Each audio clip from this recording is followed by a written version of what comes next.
บรรยากาศในหมู่บ้านพี่น้องนี่คือในหมู่บ้านเฮาเนาะในหมู่บ้านเฮาก็สิประมาณนี้มันเงียบเหงาเด้พี่น้องบ่ค่อยมีผู้คนเนาะคนหนุ่มคนสาวนี่บ่ค่อยหลายเด้พี่น้องเพราะว่าเขาบ่ค่อยอยู่บ้านเพราะว่าช่วงนี้มันก็เข้าสู่หน้าแล้งเนาะเฮ็ดเวียกเฮ็ดนาเฮ็ดไร่เฮ็ดนามันก็แล้วแหละแล้วสบายดีมาบ้านแล้วแม่มาที่เกิดแล้วหากลับมาเมื่อวานนี่หนาวบ่ไอ้พันหนาวหนาวหนาวหนาวหนาวเอ้ยหลังไฟผิงเนาะแม่หนาวในบ้านเฮาลูกตกบันไดลูกตกบันไดเด้เดี๋ยวจะพึ่งค่อยลงเหรอสาวกันได้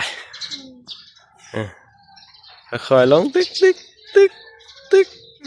ใส่เกิบเจ้าใส่เกิบกันบรรยากาศบ้านเฮา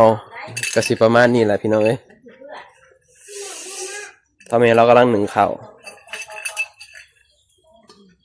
เราชิมเอาหนึ่งข้าวไปสวยเลยนี่สวัสดีป๊ามาหาแล้วสวัสดีพี่น้องสวัสดีพ่อแม่พี่น้องทางฝั่งใต้นะครับผมป้าลุงป้าลุงสวัสดีค่ะสวัสดีค่ะอยู่บ้านหนาวจังเลยยังเลยหนาวสุดๆเราที่สุดตอนนี้ตื่นแล้วจริงแล้ว ตี 5หนาวเอาหลาอีหลาหนาวมากหนาวมากถามไหมคะถามป้าลุงหนาวไหมคะไหนก็ดูแลสุขภาพนะคะค่ะป้าหลาหนาวมากหนาวมากสั่งเลยไหนพี่น้องบรรยากาศอยู่บ้านเฮาก็สิประมาณนี้เนาะตกบันไดลูกตกบันไดเด้เดี๋ยวจะพึ่งค่อยลงเดี๋ยวแป๊บนึงพอลงก่อนเดี๋ยวแล้วจิตตกให้แม่ถือเอาก่อนแป๊บนึงโอ้ยหนาวเลยพี่น้องเอ้ยเย็นขนาดค่อยลงเลยสาวกันได้ค่อยลงตึกใส่เกิบเจ้าใส่เกิบกันเป็นตู้อยู่ไส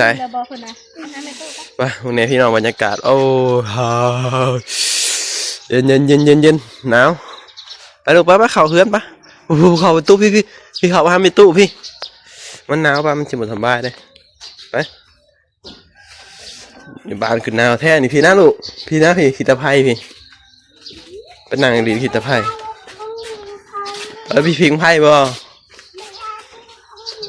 แล้วอยู่ใส่เขาหลีกันนี่เขาไปกันเนาะโอ้ยหนาวมือจนสั่นเลยเนี่ยของเล่นเพิ่นพี่น้องเอ้ยบรรยากาศบ้านเฮาก็สิประมาณนี้แหละพี่น้องเอ้ยตอนนี้เรากำลังหนึ่งข้าวเราชิมเอาหนึ่งข้าวไปสวยเลยนี่ไปเอาข้าวไปสวยบ้านนี่พี่น้องเอ้ยอุ้ยหนาวไม่ของมันหรอกโอ้คนกุ้มพี่น้องหุ่นโอ้โหคนกุ้มใส่ข้าวกันมานี่เอ้ยมีหน่อยนี่ยังลูกล่ะโอ้โหไปเบิ่งใส่ข้าวป่ะแม่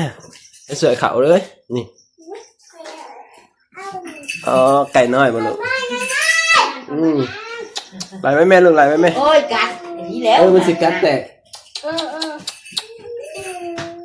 เอ้ยใส่ข้าววิธีชีวิตบ้านเฮาแบบนี้แหละพี่น้องเลยนำมือเศร้ามาไอ้กุ้มผมลูกสาวก็ได้ลูกสาวเกลือไก่มึงแน่พี่น้องจะเอาข้าวสารมาให้ไก่กินนะจ๊ะสาวข่อยโอ้ยแรงมากเราเทศเนี่ยนะเอาเขาไปเจอไก่จะเอาเขาไปเกลือไก่เลยจ้ะโอ้ยเงือดลายนี่พี่น้องบรรยากาศ หนาวเย็นสวยเขาฮ้อนๆนี่อยู่ตามบ้านนอกเฮาเนาะตามชนบทนี่ส่วนหลายก็สิมีแต่หนึ่งกินข้าวเหนียวพี่น้องจ้าลูกงามไปลี จบไหมมัน บ้านนี้เฮาก็สิปั้นเป็นปั้นเขาว เอาไถเต็มเขาไว้พี่น้องนี่วิถีชีวิตของคนลาวเฮาก็สิประมาณนี้เนาะตามบ้านนอกส่วนหลายคือกินข้าวเหนียวนี่เอาติบได้ มันเป็น3 ติด ป้ากินให้แม่ใครเกิด สิปั่นนี่หนึ่งอีกทีพูดแล้วพี่น้องตอนเย็นพูดได้บาทนี่แป๊บนึงลูกแป๊บนึงนะถ่ายคลิปให้ป้าๆลุงมึงนี่เดี๋ยวพอเห็นให้อืม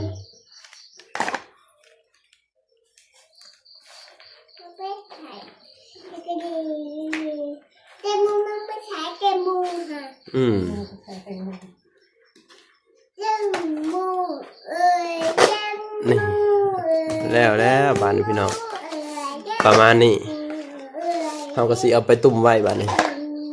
แล้วบัดนี้ก็ต้องร้อยนะร้อยกับข้าวบ้านให้หมู่เฮ็ดหยังกินเฮ้ยไปของเล่นเพิ่นอย่าเต้นเด้อ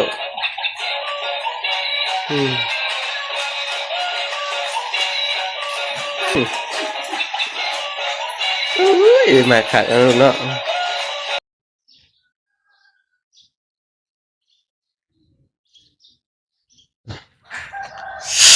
บรรยากาศในหมู่บ้านพี่น้องนี่คือในหมู่บ้านเฮาเนาะในหมู่บ้านเฮาก็สิประมาณนี้มันเงียบเหงาเด้พี่น้องบ่ค่อยมีผู้คนเนาะคนหนุ่มคนสาวนี่บ่ค่อยหลายเด้พี่น้องเพราะว่าเขาบ่ค่อยอยู่บ้านเพราะว่าช่วงนี้มันก็เข้าสู่หน้าแล้งเนาะเฮ็ดเวียกเฮ็ดนาเฮ็ดไร่เฮ็ดนามันก็แล้วแหละแล้วสบายดี มาบ้านแล้วแม่ มาที่นี่แล้ว หากลับมาเมื่อวานนี่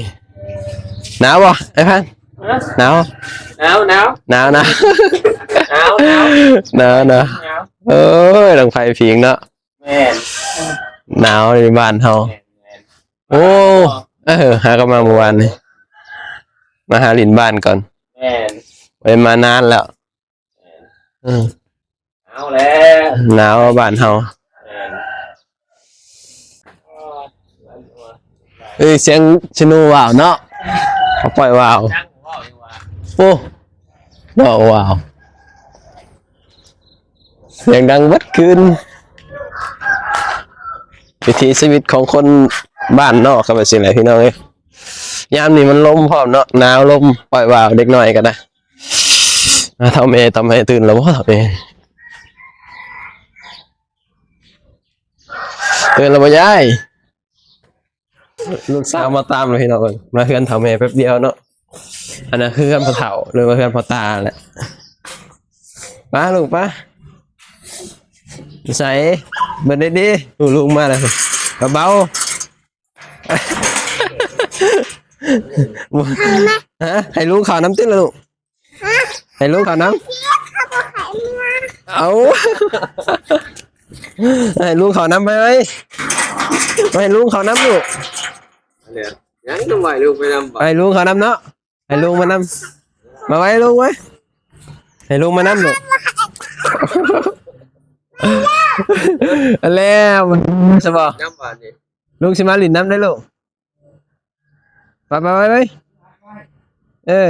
ลูกไปน้ ไว้ลูกเขามาน้ำบาทนี่ ำไหวลูกไปหลินน้ำนี่พอไหวลูกไปหลินน้ เอาไว้ลูกเขามาได้ไหมเปิดให้ลูกได้ไหมเปิดลูกเปิดให้ลูกเอ้